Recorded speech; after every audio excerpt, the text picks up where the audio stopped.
تو ارکان ایمان کے سلسلے میں اب یہ چھٹا رکن ہے جو قضاء و قدر پر ایمان لانے کے تعلق سے ہے۔ قضاء و قدر سے مراد یہ ہے کہ اللہ نے پوری کائنات کی تقدیر مقدر فرمائی ہے، اور اس کائنات میں جو کچھ بھی ہو رہا ہے وہ اللہ کے علم سابق اور حکمت کے موجب ہو رہا ہے۔ اللہ رب العالمین کا فرمان ہے سورہ القمر کی آیت نمبر 49 کے اندر، اِنَّا كُلَّ شَيْءٍ خَلَقْنَاهُ بِقَدَرٍ، بے شک ہم نے ہر چیز کو ایک مقررہ اندازے پر پیدا کیا ہے۔ اور قضاء و قدر پر ایمان لانے کے 4 مراتب ہیں۔ پہلا مرتبہ یہ ہے کہ یہ ایمان لانا کہ ازل سے اللہ کو ہر چیز کا اجمالی اور تفصیلی علم ہے۔ دوسرا مرتبہ یہ ہے کہ یہ ایمان لانا کہ اللہ نے ہر چیز کی تقدیر کو لوح محفوظ میں تحریر فرمایا۔ ان 2 مرتبوں کے بارے میں اللہ تعالیٰ فرماتا ہے، أَلَمْ تَعْلَمْ أَنَّ اللَّهَ يَعْلَمُ مَا فِي السَّمَاءِ وَالْأَرْضِ إِنَّ ذَلِكَ فِي كِتَابٍ إِنَّ ذَلِكَ عَلَى اللَّهِ يَسِيرٌ، سورہ الحج کی آیت نمبر 70 ہے۔ کیا آپ نے نہیں جانا کہ آسمان و زمین کی ہر چیز اللہ کے علم میں ہے؟ یہ سب لکھی ہوئی کتاب میں محفوظ ہے۔ اللہ تعالیٰ پر تو یہ امر بالکل آسان ہے۔ تیسرا مرتبہ یہ ایمان لانا کہ پوری کائنات مشیت الہی کے ماتحت ہے۔ اللہ تعالیٰ فرماتا ہے سورہ ابراہیم کی آیت نمبر 27 کے اندر، وَيَفْعَلُ اللَّهُ مَا يَشَاءُ، اللہ جو چاہے کر گزرے۔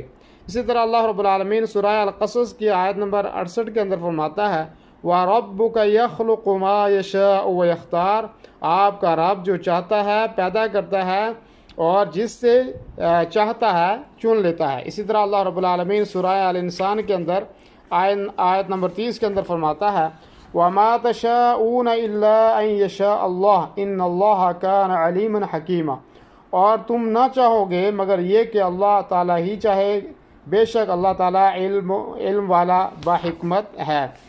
اور چوتھا مرتبہ یہ ایمان لانا کہ پوری کائنات اپنی تمام تر ذات اور صفات اور حرکات کے ساتھ رب تعالیٰ کی تخلیق کرتا ہے۔ سورہ رعد کی آیت نمبر 16 میں اللہ رب العالمین فرماتا ہے، قُلِ اللَّهُ خَالِقُ كُلِّ شَيْءٍ، کہہ دیجئے کہ صرف اللہ ہی تمام چیزوں کا خالق ہے۔ وَاللَّهُ خَلَقَكُمْ وَمَا تَعْمَلُونَ، سورہ الصافات کی آیت نمبر 96 ہے کہ حالانکہ تمہیں اور تمہاری بنائی ہوئی چیزوں کو اللہ ہی نے پیدا کیا ہے۔ تقدیر کی حیثیت یہ ہے کہ وہ مخلوق کے اندر اللہ تعالیٰ کا چھپا ہوا راز ہے۔ یہی وجہ ہے کہ نبی صلی اللہ علیہ وسلم نے جب کچھ لوگوں کو تقدیر کے مسائل میں جھگڑتے ہوئے اور تشدد اختیار کرتے ہوئے دیکھا تو ان پر نالاں ہوئے اور انہیں اس سے منع فرمایا۔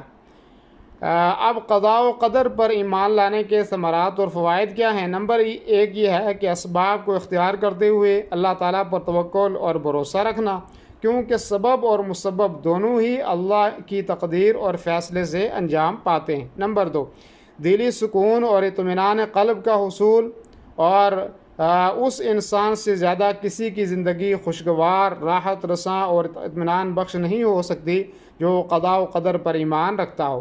نمبر 3 مقصد و مراد کی حصولیابی پر کبر و غرور اور خود پسندی سے دوری، کیونکہ مقصد اسی وقت حاصل ہوتا ہے جب اللہ اپنی خاص نعمت سے خیر و بلائی اور فلاح و کامرانی کے اسباب مقدر فرما دیتا ہے۔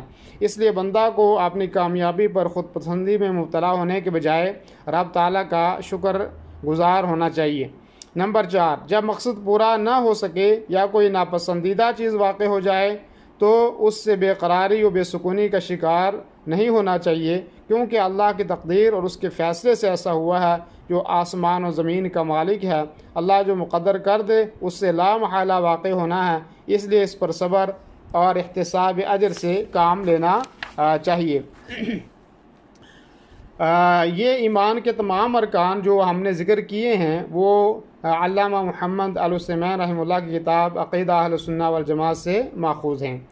اور اسی طرح بندہ اس وقت تک مومن نہیں ہو سکتا جب تک وہ ایمان کے ان 6 ارکان کا اقراری نہ ہو جائے۔ اللہ اس کے فرشتوں، کتابوں، رسولوں اور روز آخرت اور تقدیر کے خیر و شر پر ایمان لائے۔ جس نے ان کا یا ان میں سے کسی ایک کا انکار کیا یا اس میں شک کیا تو وہ کفر کا مرتکب قرار پائے گا۔ اللہ رب العالمین فرماتا ہے، وَمَن يَكْفُرْ بِاللَّهِ وَمَلَائِكَتِهِ وَكُتُبِهِ وَرُسُلِهِ وَالْيَوْمِ الْآخِرِ فَقَدْ ضَلَّ ضَلَالًا بَعِيدًا، سورہ النساء کی آیت نمبر 136 ہے۔